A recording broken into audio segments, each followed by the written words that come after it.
आज़ादी मिले 75 साल हो गए हैं और जब संविधान बना तो उसका उद्देश्य ही 4-5 उद्देश्य मैं आपको बता देता हूँ। एक था कि सभी लोगों को अपनी अभिव्यक्ति की आज़ादी होगी। अभिव्यक्ति की आज़ादी यानी जैसे अभी आप बच्चों ने इतने अच्छा ये किया, ये आपकी अभिव्यक्ति है। उस हमारे स्टूडेंट ने एक प्रोजेक्ट बनाया, ये अभिव्यक्ति है। और समाज के लेवल पे जो अभिव्यक्ति होती है वो हमारे अखबारों के माध्यम से होती है, हमारे चैनल्स के माध्यम से होती है। और आज मैं आपको बताना चाहता हूँ कि 2 प्रकार की स्वतंत्रता, एक धार्मिक स्वतंत्रता। धार्मिक स्वतंत्रता का क्या मतलब है? मैं आज़ाद हूँ किसी भी धर्म को मानने के लिए। और इसका एक उदाहरण मैं सबसे पहले आपको दे दूँ। आपको पता ही है, जरा नाम जरा सिर से सोच के दिमाग से बताइए। 1956 में एक महान व्यक्ति ने अपने धर्म को बदला, पुराने धर्म को छोड़ा, नए धर्म को स्वीकार किया। उनका नाम बताइए। बी.आर. अम्बेडकर।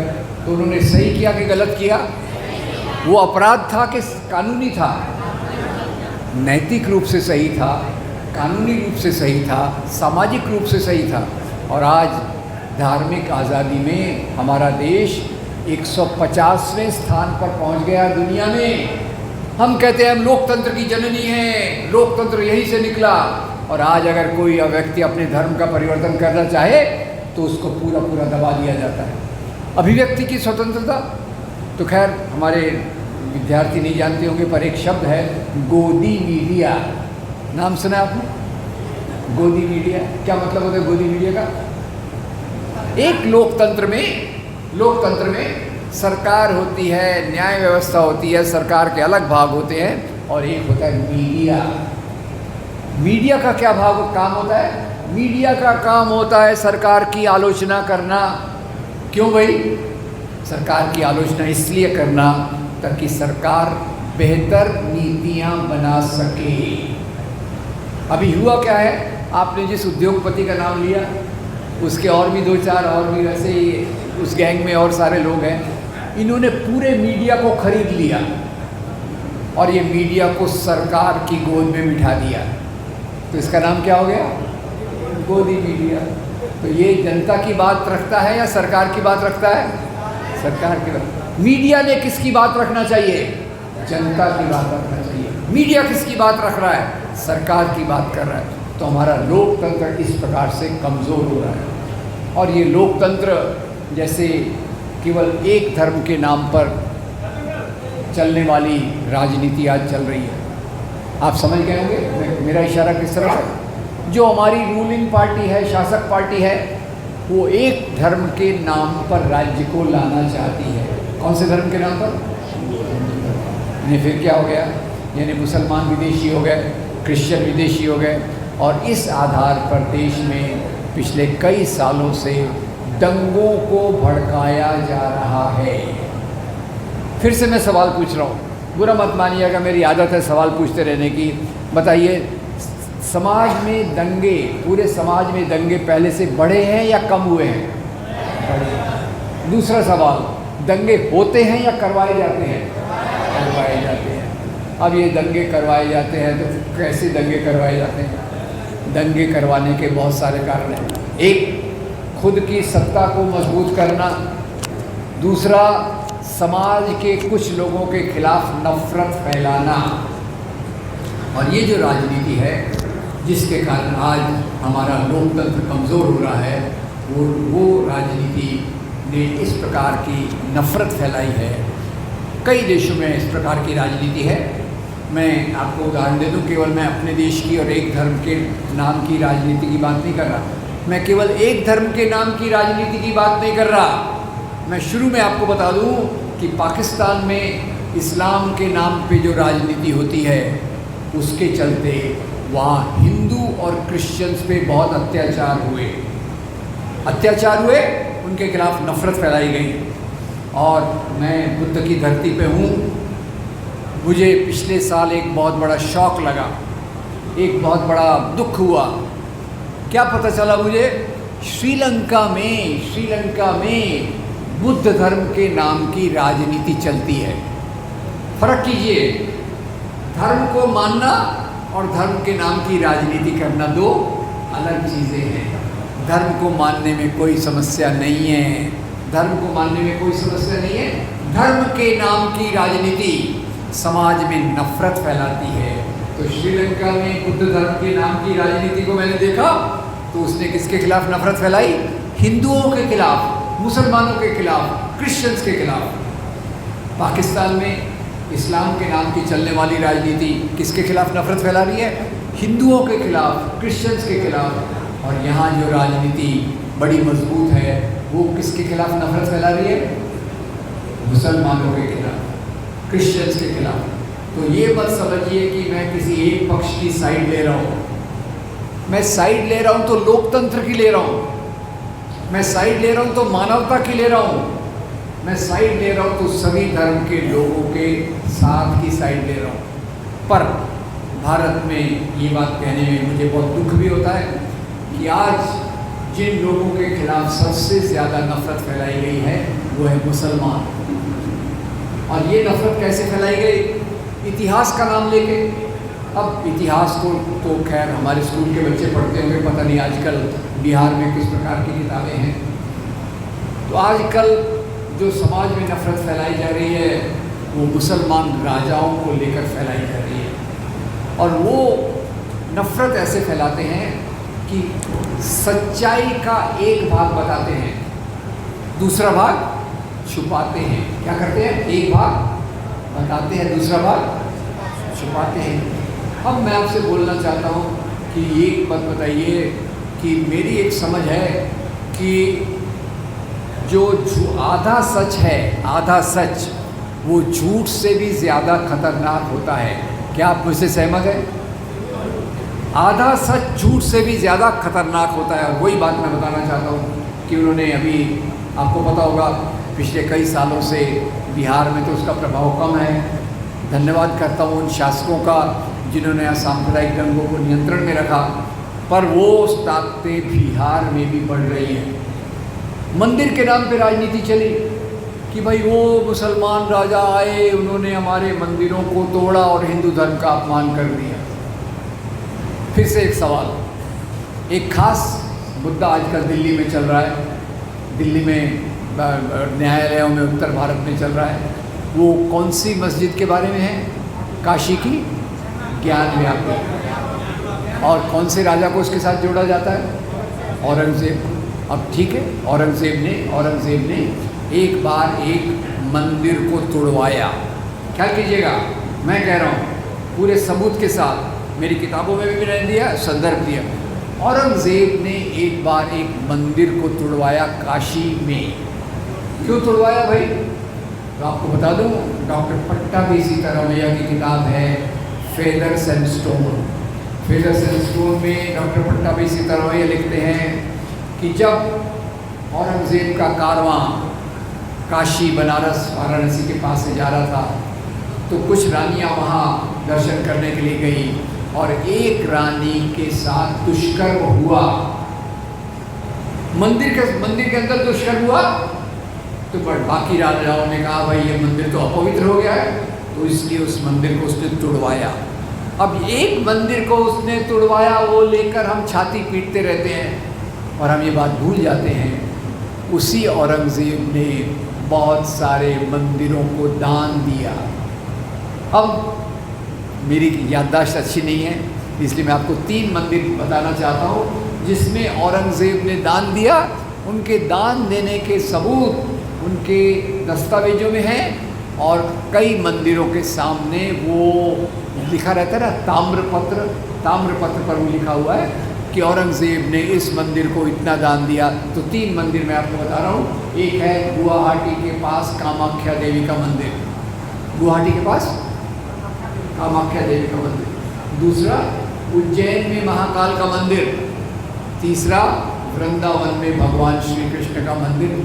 तीनों को औरंगज़ेब ने बहुत बड़ा दान दिया। तो बताइए कौन सी बात को लेकर चला जाए? उसने मंदिर तोड़ा इस बात को कि उसने मंदिरों को दान दिया, उसने दोनों काम किए। और तीसरी बात देखिए कि केवल मुसलमान राजाओं ने ही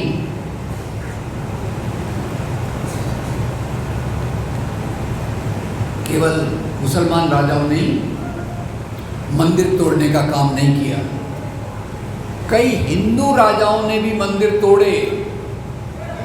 उदाहरण दूंगा आपको, हिंदी साहित्य के एक महान साहित्यकार हैं कवि कल्लण।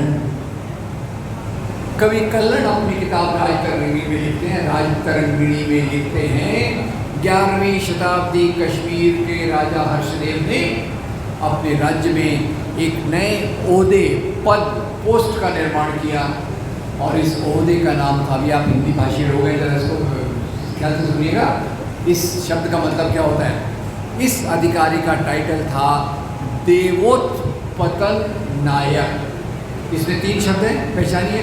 पहला शब्द कौन सा है? देव। दूसरा शब्द कौन सा है? उत्पतन। तीसरा शब्द कौन सा है? नायक। वो अधिकारी जो देवताओं की मूर्तियों को उखाड़े। तो पहला सवाल, इसका अपॉइंटमेंट कौन कर रहा है? मुस्लिम राजा या हिंदू राजा? हिंदू राजा। और आगे कहीं लिखता है, भैया वही मूर्तियाँ तोड़ के लाना जो सोने चांदी की बनी हैं, वही मूर्तियाँ तोड़ के लाना जिसमें हीरे जवाहरात जड़े हैं। पत्थर की मूर्तियाँ आम लोगों के लिए छोड़ देना, और सोने चांदी की मूर्तियाँ कहाँ जाएंगी? राजा के खजाने में। तो इसमें कोई धर्म का मामला है या संपत्ति का मामला है?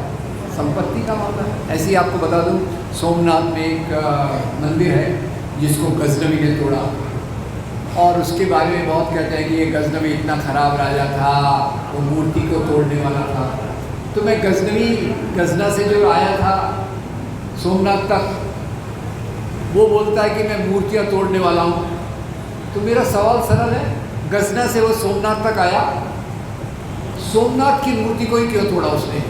रास्ते में और मंदिर थे कि नहीं, बताइए। Yes no? थे। रास्ते के मंदिरों को उसने नहीं तोड़ा, क्योंकि वो काय के बने हुए थे? पत्थर के बने हुए थे। उसको क्या चाहिए था? सोना चांदी।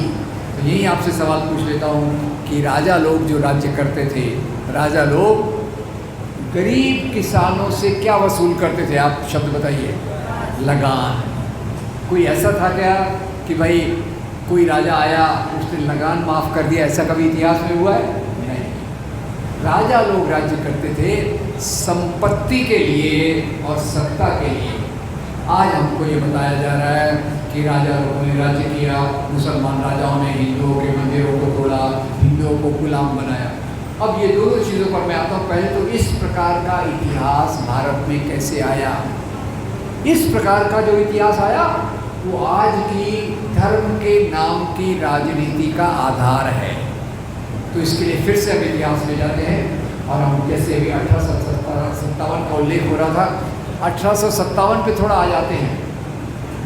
1857 में भारत में बहुत बड़ी क्रांति हुई, किसानों की क्रांति। उसमें कई राजा लोग भी शामिल हुए, दूसरे लोग भी शामिल हुए।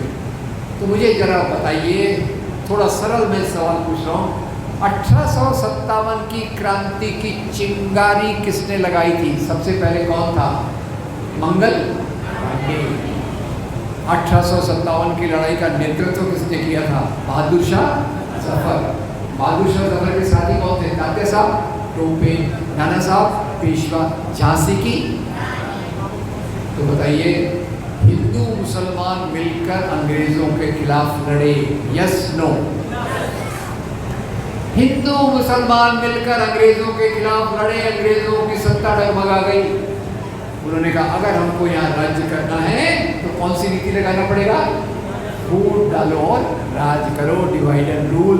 उसके चलते उन्होंने राजाओं के राज्य को धर्म से जोड़ दिया। राजा लोग राज्य क्यों करते थे? धर्म के लिए या सत्ता संपत्ति के लिए? सत्ता संपत्ति के लिए। हमारे दिमाग में आया, अरे वो महान हिंदू राजा, वो खराब मुसलमान राजा। और बड़ी मजे की बात है, पाकिस्तान में इसका और भी गंदा उदाहरण मिलता है।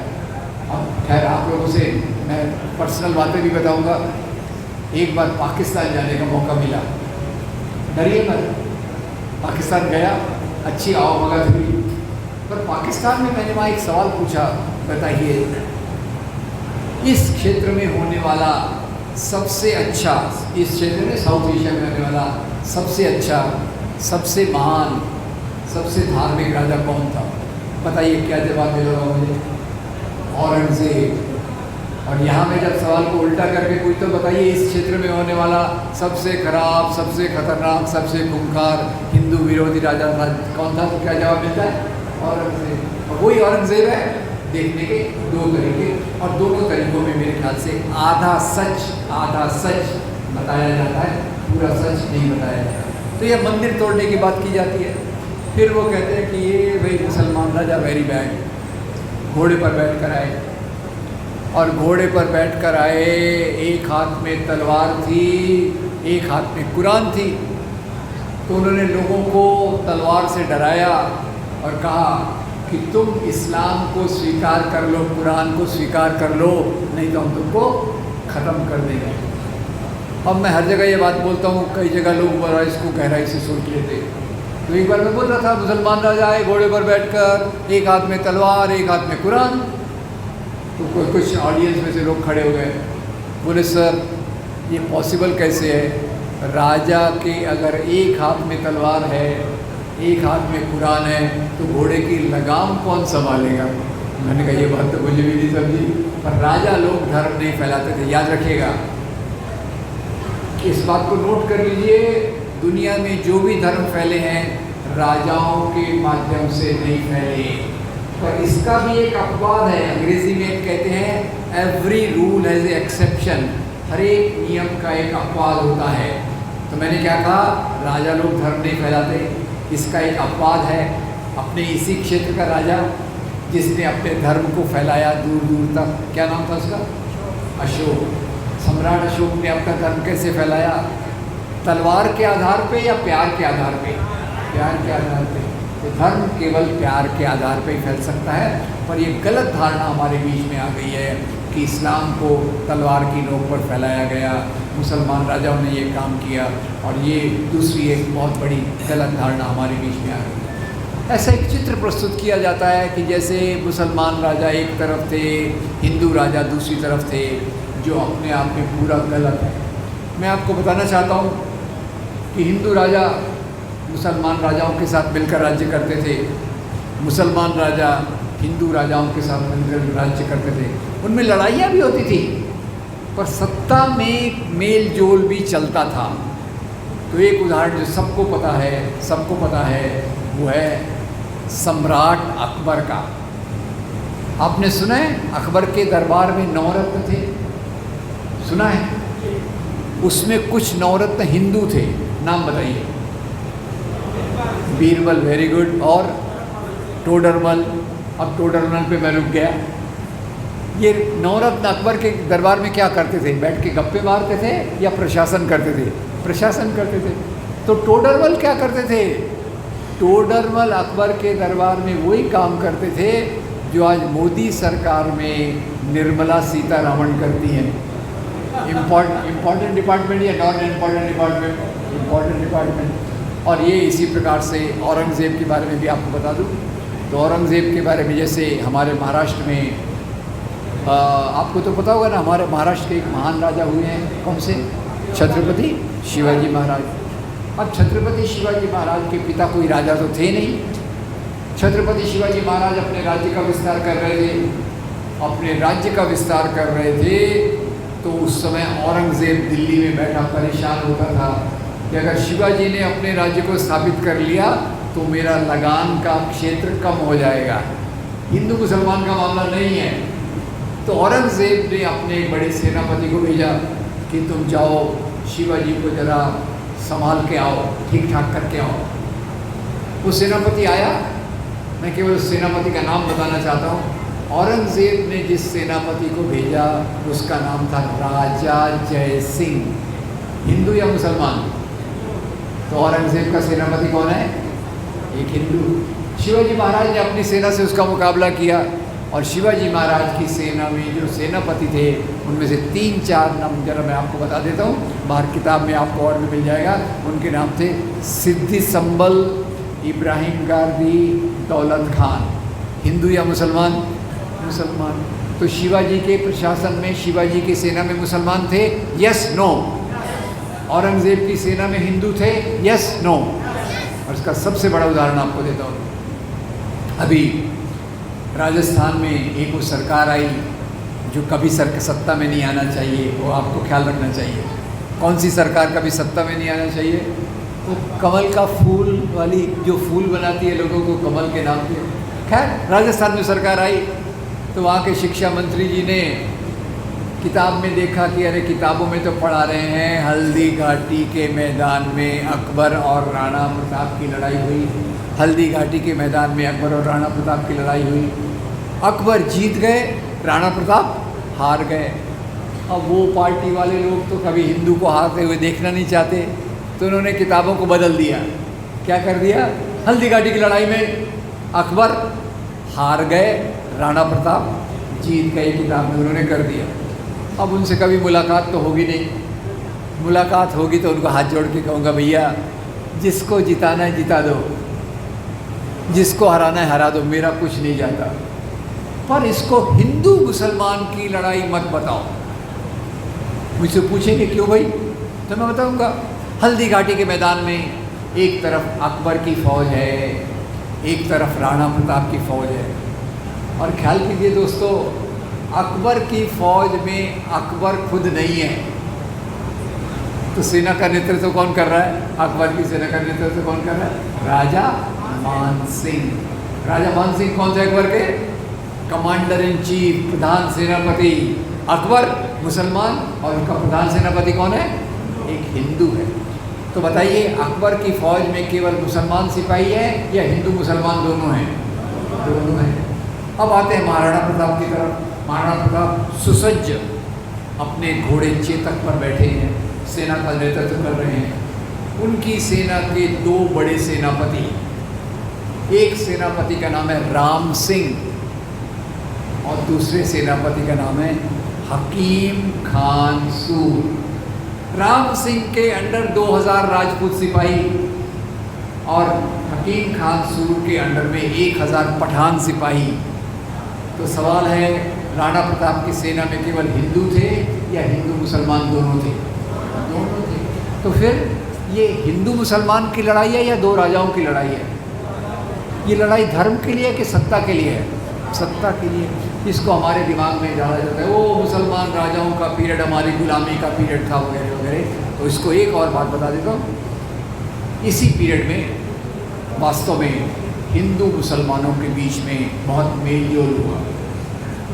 और मेल जोल अलग धर्मों के बीच का मेल जोल स्वाभाविक बात है, इसमें कोई आश्चर्य करने की बात नहीं है। भारत में जवाहरलाल नेहरू अपनी किताब डिस्कवरी ऑफ इंडिया में लिखते हैं कि भारत एक ऐसा महान देश है जहाँ अलग अलग प्रकार के लोग आए, अलग अलग प्रकार की संस्कृतियाँ आई और इन संस्कृतियों के मेल जोल से यहाँ की गंगा जमनी तहजीब बनी। अब गंगा जमनी तहजीब का क्या मतलब है? कुछ हिंदुओं का चला, कुछ मुसलमानों का आया, कुछ क्रिश्चियंस का भी एक थोड़ा सा उसमें एडिशन है।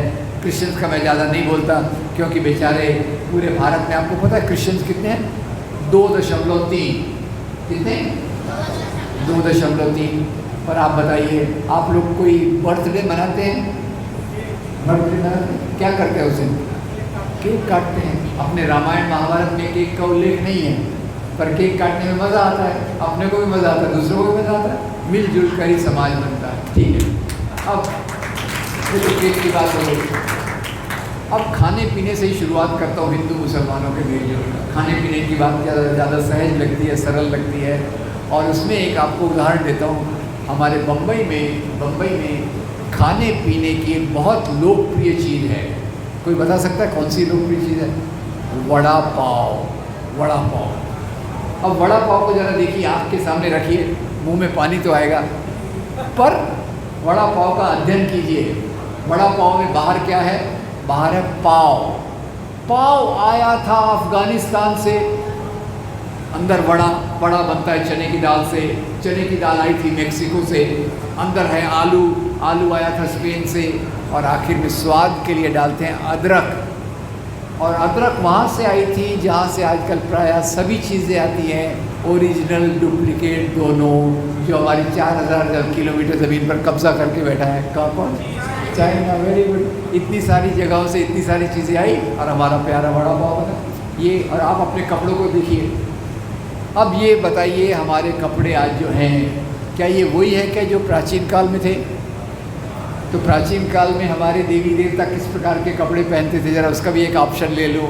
4 ऑप्शन दे रहा हूँ आपको, पर हाँ ये इसमें कंफ्यूज मत होइएगा, ये केबीसी वाले ऑप्शन नहीं है। केबीसी वाले ऑप्शन में क्या बहुत बड़ा प्राइज़ होता है, मेरे ऑप्शन मेरा जेब खाली है।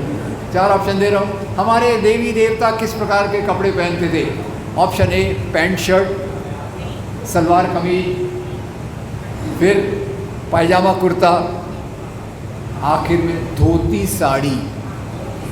करेक्ट, सही है जवाब आपका। और आप मैं अमिताभ बच्चन होता तो आपको 1 लाख रुपए दे देता, सॉरी आपके लिए। अब धोती साड़ी पहनते थे, फिर पैंट शर्ट पायजामा कुर्ता सलवार कमीज कहाँ से आया? उस समय भारत में सिलाई की कला नहीं थी। सिलाई की कला यहाँ जो आई वो अरब के व्यापारी लाए, ग्रीस से उन्होंने लाया और वो यहाँ लेके आए।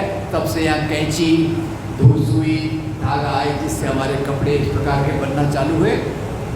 और आपको पता होगा, इसलिए हिंदू कर्मकांड में कटे हुए कपड़े को अपवित्र माना जाता है, क्योंकि उस समय सिलाई की कला नहीं थी।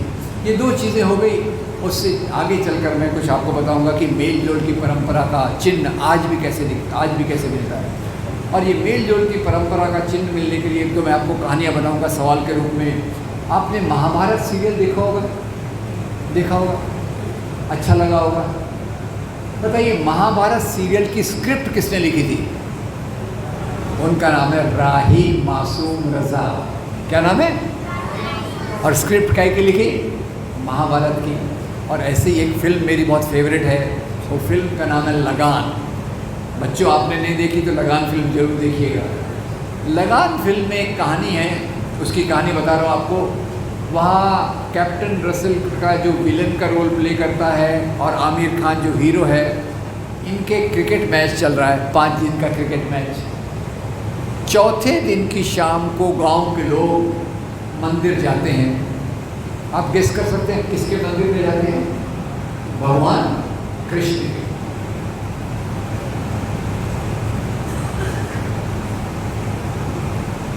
भगवान कृष्ण के मंदिर में जाते हैं और वहाँ एक आरती भजन गाते हैं। किसी को याद है कौन सा है वो? ओ पालनहारे निर्गुण और न्यारे, ओ पालनहारे निर्गुण और न्यारे। लिखने वाले का नाम जावेद अख्तर, संगीत देने वाले का नाम AR रहमान। इससे ज़्यादा आपको हमारे देश की एकता क्या मिलेगी? और खैर जो मेरे करीब के लोग हैं, हमारे बच्चे तो उस फिल्म को जानते भी नहीं होंगे, मेरी बहुत फेवरेट फिल्म है। अभी क्या किया, BBC नाम का जो बड़ा प्रतिष्ठित संगठन है, उसने दुनिया में एक सर्वे किया NRI इंडियंस के बीच में। सर्वे क्या किया बताइए? हिंदी फिल्मों के 10 सबसे लोकप्रिय भजन कौन से हैं? उन्होंने लिस्ट बनाई और आपको आश्चर्य होगा, उस लिस्ट में जो 10 भजन थे उसमें गाने वालों में 7 गाने मोहम्मद रफ़ी ने गाए। 7 का 6 का संगीत नौशाद अली ने दिया और उसको लिखने वाले शकील बुदायनी और Sahir Ludhianvi. Thank you very much, ये हेल्प दिया। और उसमें एक भजन मेरा जो बहुत प्यारा भजन है, आपको बता दूं, मन तड़पत हरि दर्शन को आज। मन तड़पत हरि दर्शन को आज, लिखने वाले का नाम शकील बुदायनी, गाने वाले का नाम मोहम्मद रफ़ी, संगीत देने वाले का नाम नौशाद अली। और इसी का एक जीवित उदाहरण हमको काशी बनारस वाराणसी में मिलता है। काशी के जो हिंदुओं का पवित्र स्थान है, हिंदुओं की पवित्र नदी गंगा के किनारे हिंदू मंदिरों पर बैठकर एक महान संगीतकार ने अपने शहनाई बजाने की कला को विकसित किया। कोई इसका नाम बता सके तो मैं उनको आधा कप चाय जरूर पिलाऊंगा। उस्ताद बिस्मिल्लाह खान। अब उस्ताद बिस्मिल्लाह खान को आप क्या कहेंगे? हैं तो मुसलमान पर रहते कहाँ हैं? बनारस में। किसके किनारे? गंगा नदी के किनारे। ये हमारी सभ्यता का प्रतीक रहा है। और उससे भी आगे जाकर कहूँ, हमारे मेल जोल में, खाने पीने में, और एक मेरी खाने की एक फेवरेट चीज़ मैं अपनी बता दूँ। अभी तो आप मेरा वज़न देख रहे होंगे।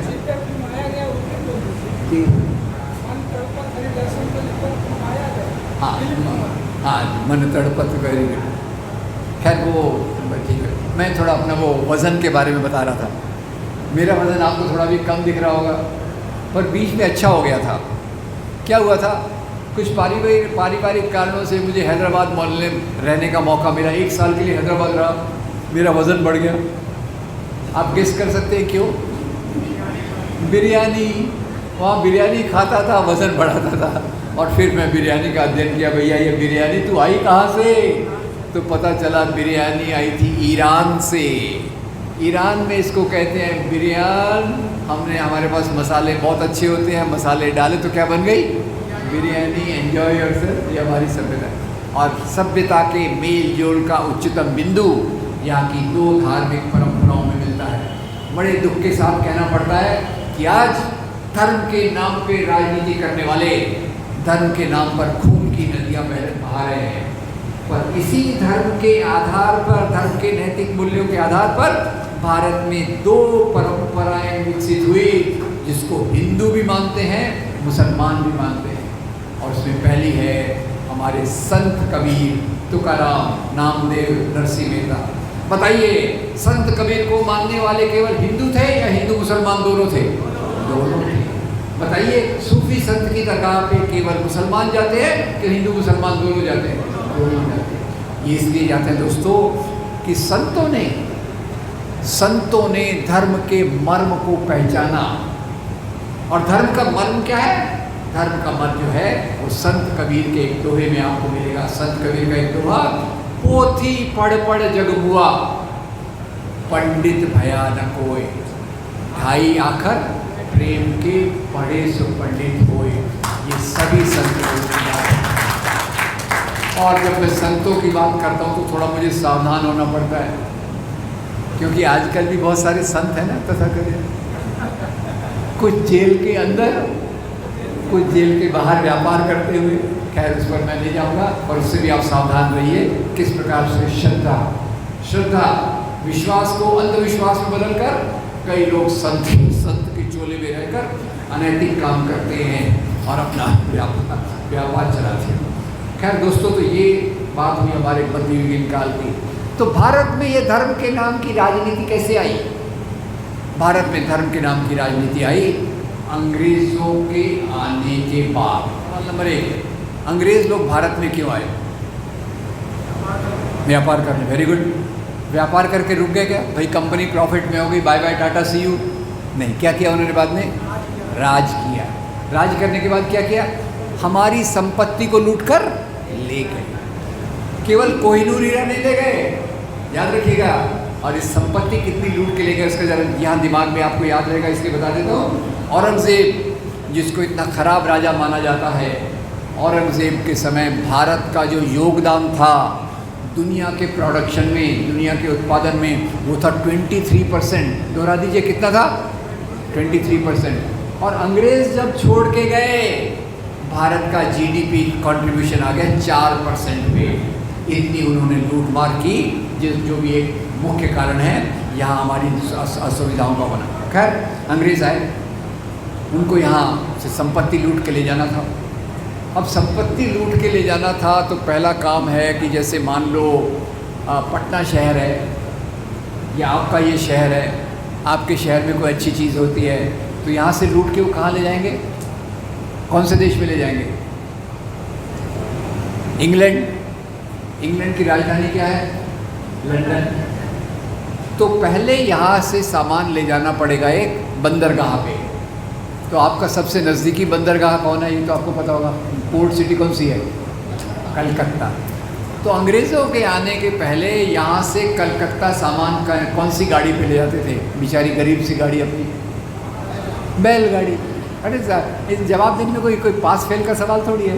दीजिए जवाब, मुझे भी अच्छा लगेगा, यानी हम कोऑपरेशन में आगे चीज़ों को लगे। तो पहले सामान जाता था बैलगाड़ी से। अंग्रेज़ों ने बोला बैलगाड़ी कब यहाँ से चलेगी, कब कलकत्ता पहुँचेगी? तो इसके बदले वो रहा है रेलगाड़ी। कौन सी गाड़ी? तो पहला परिवर्तन आया रेल। दूसरा, फिर ब्रिटिश वाइसराय कोलकाता में रहता था, उसको अपने अधिकारियों के लिए पत्र भेजना पड़ता था ऑल ओवर द कंट्री। तो बताइए, अंग्रेज़ों के आने के पहले पत्र कौन ले जाता था? हाँ, डाकिया नहीं था उस समय, घुड़सवारी, और कोई उड़ने वाला कुछ ले जाता था, कबूतर। अभी आपको जोश आया इसलिए जवाब दे रहे हैं। पर कबूतर का एक प्रॉब्लम था। प्रॉब्लम क्या था? कबूतर ज़्यादातर लव लेटर्स ले जाते थे, फालतू लेटर्स नहीं ले जाते थे। तो उन्होंने बोला ये तो हमारा लेटर्स भेज दिए जाएंगे। तो ब्रिटिश वाइसरॉय ने क्या किया, यहाँ लाए टेलीफोन, टेलीग्राफ, पोस्टल सिस्टम, इसको हम कहेंगे मेल। पहला क्या था? मेल। अब क्या आ गया? मेल। और फिर यहाँ आई आधुनिक शिक्षा। Very good.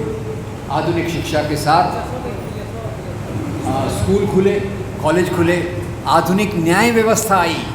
और आधुनिक न्याय व्यवस्था जब लोगों को सज़ा देती है तो कहाँ भेजती है? जेल। सरल बात। तो 3 परिवर्तन कौन से हो गए? Rail, mail, jail. ठीक है, चलिए अब 2 बातें और बता दूं। इससे 2 चीज़ें और हुई। एक तो आधुनिक शिक्षा जो आई वो केवल पुराने ढर्रे पर नहीं थी। इसमें 2 महत्वपूर्ण चीज़ें हुई। उस समय तक शिक्षा समाज के 2 तबकों के लिए वंचित थी। बता सकते हैं आप कौन से तबके थे जिनको शिक्षा नहीं दी जा सकती थी? दलित और स्त्रियाँ। दलित और स्त्रियाँ। तो इसके लिए ज्योतिराव फुले आए। ज्योतिराव फुले ने दलितों के लिए स्कूल खोले। ये काम आसान था क्या? बहुत मुश्किल काम था। इसलिए दलितों की शिक्षा को रोकने के लिए जो पुरातन पंथी लोग थे, पूंगा पंडित थे और दूसरे जो लोग थे, उन्होंने एक अफवाह उड़ाई। अफवाह उड़ाई। बताइए, अफवाह में ताकत होती है? Yes, no? अफवाह के कारण दंगे करवा सकते हैं, गणपति की मूर्ति को दूध पिला सकते हैं। ठीक है, सावधान रहिएगा अफवाहों से। तो ज्योतिबा फुले के खिलाफ नफरत क्या फैलाई गई कि हे भगवान, क्या कलयुग आ गया है? कलयुग आ गया है। शिक्षा की देवी सरस्वती शूद्रों के घर जा रही है। तो मैं सवाल पूछता हूँ आपको, सतयुग कौन सा युग है? जब दलित और स्त्रियों को शिक्षा नहीं मिलती। कलयुग कौन सा युग है? जब दलित और स्त्रियों को शिक्षा की संभावना है। तो आपको सतयुग चाहिए कि कलयुग चाहिए? आप बोल रहे हैं, मैं कुछ नहीं बोल रहा, इसमें आपकी राय आपके साथ। पर मैं इतना कहूँगा, दलितों को भी शिक्षा मिलनी चाहिए, स्त्रियों को भी शिक्षा मिलनी चाहिए। और स्त्रियों की शिक्षा की बात आई तो फिर याद आएगा, अभी जो नाम पहले आया, मेरे पहले लिया गया था, सावित्रीबाई फुले। सावित्रीबाई फुले जी ने क्या किया? लड़कियों के लिए स्कूल खोला। आज तो यहाँ लड़कियाँ बैठी हैं, स्कूल जा रही हैं, इतना अच्छा प्रोजेक्ट कर रही हैं। 100-125 साल पहले, 150 साल पहले ये संभव नहीं था। सावित्रीबाई जी फुले ने स्कूल खोला और उनकी पहली शिक्षिका जो थी उनका नाम था फातिमा शेख। याद रखिएगा, हिंदू मुसलमान एकता यहाँ भी आपको दिख रही है। सावित्रीबाई फुले, फातिमा शेख। और इससे समाज फिर से हिल गया। ये क्या हो रहा है? स्त्रियों के बीच में शिक्षा आ रही है, कितना ख़राब टाइम आ रहा है। तो ये दोनों महिलाएं जब स्कूल जाती थी तो इन पे कीचड़, गोबर, पत्थर फेंकते थे और क्या कहते थे? ये 2 महिलाएं काम कर रही हैं, ये हमारे धर्म के खिलाफ है। बताइए, ये धर्म के खिलाफ था कि पुरुषवादी सत्ता के खिलाफ था? पुरुषवादी सत्ता के खिलाफ। तो कभी भी पुरुषवादी सत्ता हो, पूंजीवादी सत्ता हो, बड़े लोगों की सत्ता हो, अपनी सत्ता को बचाने के लिए वो धर्म के आवरण का इस्तेमाल करते हैं। धर्म के 2 भाग, एक भाग जो कबीर बताते हैं, जो बताते हैं मानवता से प्यार, और धर्म का दूसरा भाग जिसका इस्तेमाल करके वर्चस्ववादी लोग, पावरफुल लोग अपनी सत्ता को बनाए रखना चाहते हैं। ये धर्म के 2 भाग दिखे। खैर, अब अंग्रेज आए, ये 5 परिवर्तन आ गए। रेल, मेल, जेल, दलितों के बीच में शिक्षा, स्त्रियों के बीच में शिक्षा। और इसी से अब ये फाइनल पॉइंट, बहुत इंपॉर्टेंट पॉइंट है। अंग्रेज़ों के आने के बाद एक बहुत अच्छी बात हुई, वो था संगठनों का बनना। संगठनों को बनना शुरू हो गया। अंग्रेज़ों के पहले राजाशाही में संगठन नहीं बनते थे।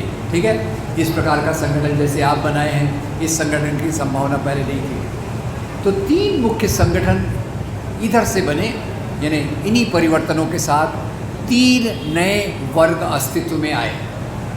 वर्ग यानी क्या? एक तो भाई आप लोगों का, विद्यार्थियों का वर्ग होता है, 8वां वर्ग, 9वां वर्ग, वो एक होता है। और दूसरा होता है एक प्रकार का काम करने वाले लोग। एक प्रकार का काम करने वाले लोग, मजदूर वर्ग है, शिक्षक वर्ग है, ऑफिसर वर्ग है, पूंजीपति वर्ग है, ये प्रकार के वर्ग। तो इन परिवर्तनों के कारण 3 प्रकार के नए वर्ग आए, और यहीं से आपको समझेगा कि आज जो राजनीति है वो किधर से आई।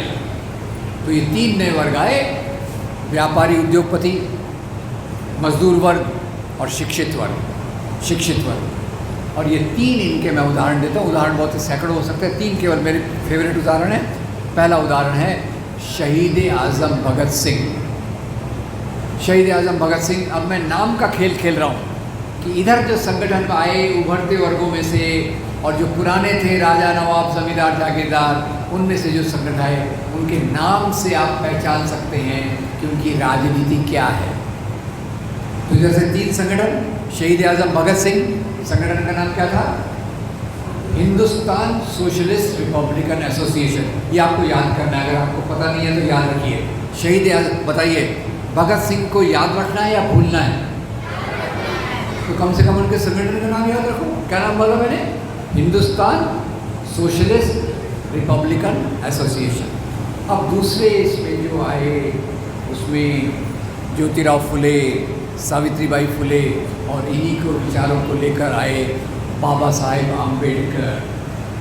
बाबा साहब आम्बेडकर ने बहुत सारे संगठन बनाए, शेड्यूल कास्ट फेडरेशन, बहुजन हितकारिणी सभा, और उसके बाद उन्होंने बनाया इंडिपेंडेंट लेबर पार्टी, और अंत में उन्होंने एक पार्टी बनाई जिसके बहुत सारे टुकड़े आज भी मौजूद हैं, जिसका नाम है रिपब्लिकन पार्टी ऑफ इंडिया। याद रहेगा? बाबा साहब आम्बेडकर ने कौन सी पार्टी की फाउंडेशन रखी? रिपब्लिक। भगत सिंह ने हिंदुस्तान सोशलिस्ट रिपब्लिक। अब तीसरा नाम आपने नहीं बताया तो आपको अगर जो चाय मिलने वाली है मैं बंद करवा देने वाला हूँ। कौन है तीसरा नाम? इसमें मैं 4 नाम बता रहा हूँ आपको। मौलाना अबुल कलाम आज़ाद, एनी बेसेंट, सरदार बलदेव सिंह और मोहनदास करमचंद गांधी। नाम बताइए। नहीं तो चाय नहीं मिलने वाली। बोलो क्या नाम है? हाँ, मोहनदास करमचंद गांधी, मौलाना आज़ाद, एनी बेसेंट, सरदार बलदेव सिंह। मैं उस पार्टी के लिए वोट मांगने नहीं आया, डोंट वरी। कौन सी पार्टी है वो? भारतीय राष्ट्रीय कांग्रेस। चलिए, मैंने माफ़ कर दिया, चाय मिलेगी आपको, डोंट वरी। अब नाम का ख्याल कीजिए, Hindustan socialist Republican association, Republican party of India, भारतीय राष्ट्रीय कांग्रेस। अब इधर से जो थे ये नए परिवर्तनों के कारण यहाँ के राजा, नवाब, जमींदार, जागीरदार, इनको डर लगा, पर ये क्या हो रहा है? दलितों को शिक्षा मिल रही, मजदूर वर्ग संगठित हो रहा है, उद्योगपति फैक्ट्रियाँ डाल रहे हैं, तो हमारा क्या होगा? हमारी सत्ता का क्या होगा? हमारी जमींदारी का क्या होगा? तो यहाँ से 3 प्रकार के संगठन इधर से आए। उनमें, इन संगठनों में शुरू में केवल राजा थे, नवाब थे, जमींदार थे, जागीरदार थे। बाद में कुछ सवर्ण शिक्षित वर्ग के लोग इनके साथ जुड़ गए। और यहाँ भी आपको 3 नाम देता हूँ, पहचानने की कोशिश कीजिए। पहला व्यक्ति थे मोहम्मद अली जिन्ना, पार्टी का नाम Muslim League. Thank you very much. दूसरे व्यक्ति हमारे महाराष्ट्र के थे, उनका नाम था विनायक दामोदर सावरकर। जेल से छूट कर आए, माफ़ी मांग कर आए। बाद में उनको 1936 के बाद उन्होंने एक पार्टी ज्वाइन की। किसको नाम है याद है? कौन सी पार्टी थी वो? हिंदू महासभा। हिंदू बात, तो मुस्लिम लीग ने कौन से राष्ट्र की बात की? मुस्लिम राष्ट्र की बात की।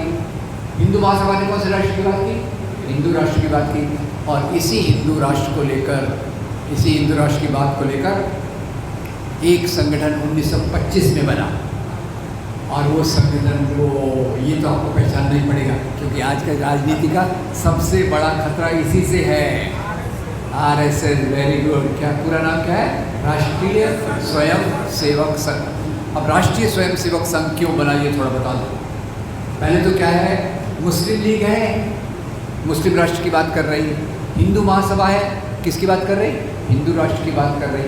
अब उस समय 1920 के दौरान क्या हो रहा था कि यहाँ अम्बेडकर और ज्योतिराव फुले की प्रेरणा को लेकर दलित अपने अधिकारों के लिए आंदोलन कर रहे थे। और किससे मुक्ति की बात कर रहे थे? ब्राह्मण जमींदार से। तो वहाँ के जो सवर्ण लोग थे वो काफ़ी सकपका गए। आम लोग आज़ादी के आंदोलन में जुड़ रहे। और तीसरा, इनकी जो प्रेरणा आई वो जर्मनी से आई। जर्मनी में कौन सा रूलर था जिसने 60 लाख लोगों को गैस चेंबर में मरवा डाला? हिटलर। ये तीन चीज़ों, इधर की प्रेरणा और इधर की परिस्थिति के कारण बना कौन सा संगठन? राष्ट्रीय स्वयं सेवक संघ। हर बार मैं ये बात बोलता हूँ, इसकी मजाक उड़ाना आसान है, इसकी आलोचना करना आसान है, पर मुकाबला करना बहुत मुश्किल है। अब इधर के नामों का ख्याल कीजिए, नौजवान भारत सभा, रिपब्लिकन पार्टी ऑफ इंडिया, इनके नामों में धर्म है कहीं? पर ये लोग अधार्मिक है क्या? ये लोग धर्म को मानते हैं। भगत सिंह के ज़्यादातर साथी धर्म को मानते थे, मौलाना अबुल कलाम आज़ाद धर्म को मानते थे, महात्मा गांधी धर्म को मानते थे। तो यहाँ मैं थोड़ा एक इंटरव्यू प्रस्तुत कर दूँ आपके सामने, काल्पनिक इंटरव्यू। एक मैं इंटरव्यू लेता हूँ कल्पना जगत में इंटरव्यू ले रहा हूँ मौलाना अबुल कलाम आज़ाद का। मौलाना आज़ाद साहब को मैं पूछता हूँ, मौलाना साहब आप तो इतने अच्छे मुसलमान हैं, आपने कुरान का अनुवाद किया, तो आप मुस्लिम लीग क्यों नहीं ज्वाइन करते? आप पाकिस्तान की मांग का समर्थन क्यों नहीं करते? तो मौलाना साहब मुझे क्या जवाब देते हैं? मौलाना साहब कहते हैं, बरखुरदार, मेरा इस्लाम तो इंसान से इंसान को जोड़ने की बात करता है, पाकिस्तान की मांग लोगों को बांटती है, इसलिए मैं कभी उसके साथ नहीं जा सकता। फिर मैं जाता हूँ बापू के पास, महात्मा गांधी के पास, उनसे भी यही सवाल पूछता हूँ, बापू आप तो इतने अच्छे हिंदू हो, तो आप ये हिंदू महासभा क्यों नहीं ज्वाइन करते? हिंदू राष्ट्र की बात क्यों नहीं करते? तो बापू तो मुझे और भी लंबा जवाब देते हैं, बोलते मैं एक हिंदू हूँ, अपने धर्म के लिए मैं अपनी जान तक दे सकता हूँ, अपने धर्म के लिए मैं अपनी जान तक दे सकता हूँ। यहाँ पूछना चाहता हूँ, रुक गया मैं, कोटेशन बाकी है। बताइए आज लोग धर्म के लिए जान दे रहे हैं या धर्म के नाम पे जान ले रहे हैं? बापू कहते हैं मैं अपने धर्म के लिए अपनी जान तक दे सकता हूँ, पर वो मेरा निजी मामला है। जहाँ तक उस राज्य सत्ता का सवाल है जिसके निर्माण के लिए मैं काम कर रहा हूँ, वो राज्य सत्ता न आपके न मेरे धर्म द्वारा संचालित होगी। मेरी राज्य सत्ता में सिंगोल की जगह नहीं है। कौन कह रहा है? बापू कह रहे हैं। महानतम हिंदू पर सिंगोल में विश्वास नहीं करते, और आज तथाकथित अपने आप को हिंदू कहने वाले सिंगोल के आधार पर अपनी राजनीति को चलाते हैं। तो खैर, अब इसको छोटा करने के लिए कहानी को, ये दो प्रकार के एजेंडा हैं। एक एजेंडा भारतीय राष्ट्रीय कांग्रेस, भगत सिंह, अंबेडकर का।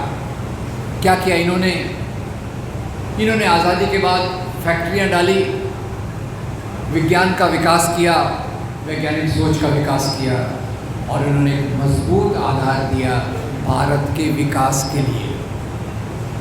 कृषि व्यवस्था का सुधार, और यहाँ मैं जवाहरलाल नेहरू की एक ही बात आपके सामने रखूँगा। नेहरू जी बाखड़ा नांगल बांध का उद्घाटन कर रहे थे। उस समय आपको पता है अनाज की कितनी किल्लत होती थी? मैं उस समय छोटा था और हमको उस समय लाल गेहूँ खाना पड़ता था। ये लाल गेहूँ कहाँ से आता था? अमेरिका से, PL 480। अमेरिका में जो गेहूँ जानवर भी नहीं खाते वो हमको यहाँ मिलता था। तो नेहरू जी ने क्या सोचा, बांध बनाओ जगह जगह, उससे खेती सुधरेगी। और नेहरू जी ने बांध बनाते समय एक बात कही, उन्होंने कही ये बांध, उसके आगे मैं ऐड कर रहा हूँ, ये बांध, ये यूनिवर्सिटी, ये IIT, ये CSIR, ये ISRO, ये आधुनिक भारत के नए पूजा के स्थान हैं। अब 1980 तक तो ये राजनीति चली। 1980 के बाद एक और व्यक्ति आ गए। वो व्यक्ति को कहा, हमारे बच्चे लोग तो भूल गए होंगे, पर आप लोगों को याद होगा वो बार बार जो रथ यात्रा निकालते थे, आडवाणी जी वहाँ बैठ के आपको बहुत धन्यवाद दे रहे हैं। बोल रहे मेरी पार्टी ने तो मेरे को भुला दिया, और ये लोग अभी भी मुझे याद रखे हुए हैं, उन्होंने इतना खतरनाक काम किया। उन्होंने बोला ये क्या है, यूनिवर्सिटी, इंस्टीट्यूशंस, पब्लिक सेक्टर। हमारे मंदिर तो मस्जिदों के नीचे हैं, मस्जिदों को तोड़ो, मंदिर बनाओ। तो ये दो प्रकार की राजनीति चलती है। एक मानती है इंडस्ट्री, एजुकेशन, पब्लिक सेक्टर, ये हमारे आधुनिक भारत की ज़रूरत है, और दूसरी मानती है मंदिर के आधार पे राजनीति करना, गाय के आधार पे राजनीति करना और वो मुद्दों को मानना। तो इसी से मैं कट शॉर्ट करके हुए बताता हूँ। तो आरएसएस ने बहुत सारे संगठन बनाए, याद होगा आपको, विश्व हिंदू परिषद अभी धर्म योद्धा बना रही। जैसे यहाँ पुलिस नहीं है, जुडिशरी नहीं है, तो अभी धर्म योद्धा बना रही। और वो बजरंग दल तो सड़क पे जो करता है वो आपको पता है। मुख्य रूप से इनकी जो राजनीति है वो भावनात्मक मुद्दों पे चलती है। पहले चली मंदिर के नाम पे, आजकल चल रही है गाय के नाम पर। आपको पता होगा गाय के नाम पर देश में 300 लोगों की लिंचिंग, उनको पीट पीट कर मारा गया। अखलाक हो, जुनेद हो, दूसरे रकबर खान हो, उनको पीट पीट कर मारा गया इस नाम पे कि भाई इन्होंने गाय के मांस को खाया या गाय को काटा। अब ये एक तरफ की बात हो गई। अभी अभी आजकल खबर आ रही इस्कॉन मंदिर के बारे में, आपने पढ़ा कि नहीं पता नहीं। मेनका गांधी क्या बोल कि इस्कॉन का मंदिर गाय की बिक्री से बहुत सारा कमाता है, वो उनका मामला। पर मैं इतना जानता हूँ कि स्वामी विवेकानंद हमें बताते हैं वैदिक काल में बीफ खाया जाता था। स्वामी जी की एक किताब है lectures from Almora to Chicago, उसमें वो लिखते हैं वैदिक काल में बीफ खाया जाता था। और हमारे एक महान इतिहासकार है डॉक्टर टी.एन. झा, वो भी अपनी किताब में इसी बात को लिखते हैं वेदों के प्रमाण के साथ। फिर वो लव जिहाद की बात करते हैं जो अपने आप में बोगस है, वो लड़कियों पर कंट्रोल करने की बात करते हैं, वैलेंटाइन डे नहीं मनाओ, ये मत करो, वो सब बातें करते हैं। तो इनकी राजनीति में अब किसान आंदोलन हुआ, क्या मांग थी किसानों की कि हमको उत्पादन का मूल्य मिलना चाहिए। ये राजनीति ने, ये इधर वाली राजनीति ने उसका समर्थन किया कि विरोध किया? विरोध किया। किसान आंदोलन में 600 लोगों ने अपनी शहादत दी, इन्होंने उनका समर्थन नहीं किया। फिर चुनाव आने वाला था तो उन्होंने वो कर दिया। तो लुप्पो लुआब ये है दोस्तों, धर्म के नाम की राजनीति लोगों को बांटती है, नंबर 1। नंबर 2, ये ऐसे मुद्दों को उठाती है जिसका हमारे रोज के जीवन से कोई महत्व नहीं है। रोज का जीवन क्या है? रोटी, कपड़ा, मकान, शिक्षा, स्वास्थ्य, नौकरी, मानव अधिकार। और इनके मुद्दे क्या हैं? हमारे धर्म में ये है, हमारे धर्म में वो है, दूसरों के प्रति नफरत फैलाना ये। तो आज भारतीय संविधान को खतरा जो है वो इस प्रकार की राजनीति से है जो धर्म का आवरण पहन के चलती है।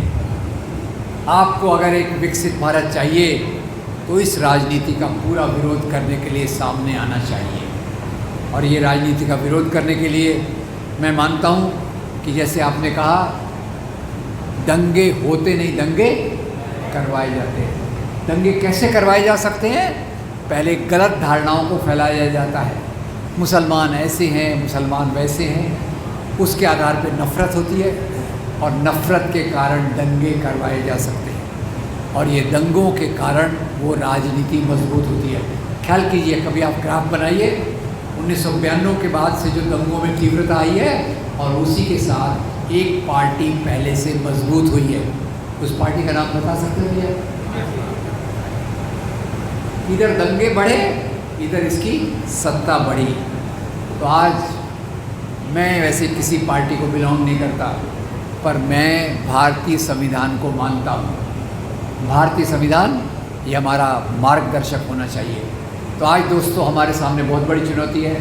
इस छोटे शहर में भी आपने इस प्रकार के कार्यक्रम का आयोजन किया, उसका बहुत धन्यवाद। पर मेरी कुछ अपील भी है। अपील ये है, आप अपने धर्म का पालन करो। और मेरे लिए आज का जो धर्म है वो है भारतीय संविधान। पर जो लोग धर्म के नाम पे राजनीति करते हैं उसको पूरी तौर से रिजेक्ट करने की ज़रूरत है आज और आने वाले समय में। नंबर 2, ये राजनीति मजबूत होती है नफ़रत को फैला के। अगर वो नफ़रत फैलाते हैं तो हमें क्या फैलाना है? मोहब्बत। हमें बनाना है मोहब्बत के पुल। और कोई व्यक्ति कहता है हमें नफ़रत के बाज़ार में मोहब्बत की दुकान खोलना है, वो अपनी भाषा में कहता है, मैं अपनी भाषा में कहता हूँ नफरत की दीवारों को तोड़ के मोहब्बत के पुल बनाना, ये हम सब लोगों का आज का कर्तव्य है। और तीसरा दोस्तों, ये सच्चाई को समाज तक ले जाना ज़रूरी है। आज हम हॉल में 150-200 लोग हैं, और जैसे परवेज भाई ने कहा, ये बात यहीं तक सीमित नहीं रहना चाहिए। हर गांव में, हर गली में, हर मोहल्ले में इस बात को पहुंचाना ज़रूरी है।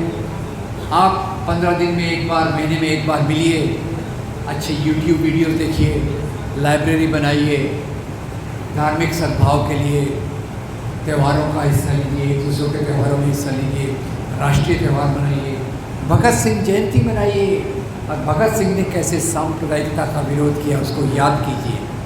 मैं इसी अपील के साथ कि ये मैसेज यहीं तक नहीं रहेगा, परवेज भाई की बात को दम देते हो, हम अपने अपने मोहल्लों में, गली में, चौराहे में इस प्रकार के प्यार फैलाने वाले संदेश को ले जाएंगे, और उसका आधार रहेगा नुक्कड़ नाटक, कविताएं, गीत और वो YouTube के वीडियोस जो आज बहुत बड़ी संख्या में उपलब्ध है, जिसके माध्यम से हम एक अच्छा समाज बनाएं।